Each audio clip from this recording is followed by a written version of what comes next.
Motor में single facing क्या होता है? ये सवाल आपसे इंटरव्यू में बहुत जगह पूछा जा चुका है, या फिर आप कहीं पे वैसे भी डिस्कस कर रहे हो तो भी आपसे किसी दोस्त ने ये सवाल पूछा हो या फिर सीनियर ने पूछा हो। इसके अलावा अगर आप सिस्टम पे काम कर रहे हैं तो वहाँ पे भी हो सकता है आपने इस सिचुएशन का जो है वो सामना किया हो। तो सिंगल फेसिंग क्या होती है, क्या क्या इसमें आपको चेक करना पड़ता है, तो इसके बारे में ही हम इस वीडियो में बात करने वाले हैं। तो चलिए शुरू करते हैं अपनी इस वीडियो को। तो मोटर में सिंगल फेसिंग क्या होती है? हमारी जो ये सिंगल फेसिंग होती है वो हमें 3 फेस की जो हमारी मोटरें होती हैं वहीं पे देखने को मिलती है। जैसे मान लीजिए हमारी कोई एक मोटर लगी हुई है, उसमें हमने 3 फेस की जो सप्लाई है वो दी है, और बाय चांस किसी भी कारण से उस मोटर की जो वाइंडिंग है वहाँ पे सिर्फ 2 फेस ही पहुँच रहे हैं, एक फेस हमारा नहीं पहुँच रहा है, तो ऐसी कंडीशन को हम सिंगल फेसिंग कहते हैं। इससे बचने के लिए हम सिंगल फेस प्रिवेंटर या फिर फेस फेलियर रिले का यूज़ करते हैं।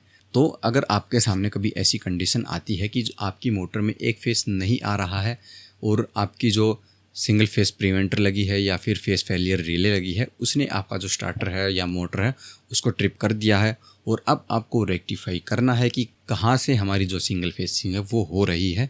तो ऐसी कंडीशन में आप क्या क्या चेक करेंगे, कहाँ कहाँ चेक करेंगे, ये हम इस वीडियो में जानने वाले हैं। तो अगर आपके सामने ऐसी कंडीशन आती है, सबसे पहले आपको क्या करना है, आपको जो स्टार्टर है वहाँ पे उसकी जो मेन इनकमिंग सप्लाई आ रही है वहाँ पे सबसे पहले चेक करना है कि आपकी जो सप्लाई है वो पीछे से तीनों फेस में आ रही है या नहीं आ रही है। कहीं पीछे से ही आपका जो एक फेस है वो चला तो नहीं गया है। तो सबसे पहले आप मेन इनकमर पे सप्लाई चेक करनी है। उसके बाद आपको क्या करना है कि अगर वहाँ पे सब कुछ सही मिलता है तो उसके बाद आपको क्या करना है, आपकी जो मोटर की टर्मिनल प्लेट लगी होती है वहाँ पे आपको चेक करना है कि आपकी जो मोटर है उसकी टर्मिनल प्लेट के ऊपर तीनों फेस आ रहे हैं या नहीं आ रहे। अगर वहाँ पे भी तीनों फेस आ रहे हैं तो फिर आपकी जो मोटर है उसकी वाइंडिंग में कोई ना कोई प्रॉब्लम है।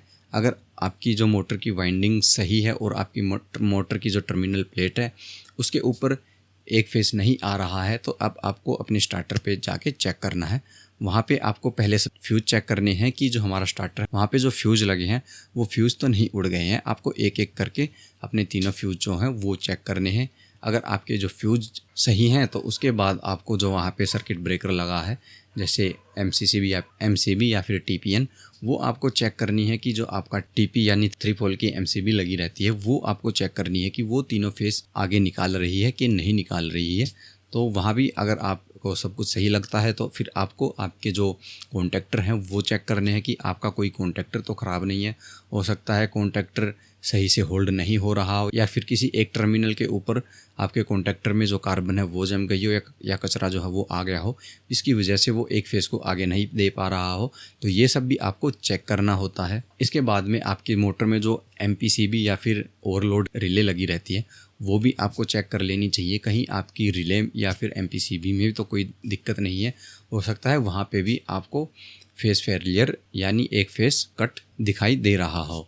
इसके बाद अगर आपको लगता है कि आपकी हर जगह पे 3 फेस की सप्लाई है वो आ रही है, कहीं पे भी कोई भी फेस कट नहीं है, तो ऐसी कंडीशन में हो सकता है आपकी जो फेस फेलियर रिले लगी है या फिर सिंगल फेस प्रिवेंटर जो लगा होता है उसमें कोई ना कोई खराबी आ गई हो। तो ऐसी कंडीशन में फिर आपको आपका जो फेस फेलियर रिले या फिर सिंगल फेस प्रिवेंटर वो चेंज करना होगा। अगर वो सही है तो आपको जहाँ पे भी दिक्कत मिलती है, जैसे 3 पोल की एमसीबी है वहाँ पे दिक्कत मिलती है, या एमसीसी भी मिलती है, मेन इनकमर में मिलती है, आपके कॉन्टैक्टर में मिलती है, या फिर आपकी वायरिंग में या फिर आपकी फ्यूज़ में दिक्कत मिलती है, तो कहीं पे भी अगर आपको कोई भी दिक्कत मिलती है तो आपको उस दिक्कत को दूर करना है। जैसे कॉन्टैक्टर में दिक्कत है तो कॉन्टैक्टर चेंज करना है, एमपीसीबी में दिक्कत है तो एमपीसीबी चेंज करनी है, अगर आपका फ्यूज़ उड़ गया है तो आपको फ्यूज़ चेंज करना है, आपकी वायर जल गई है तो फिर आपको वायर चेंज करनी है।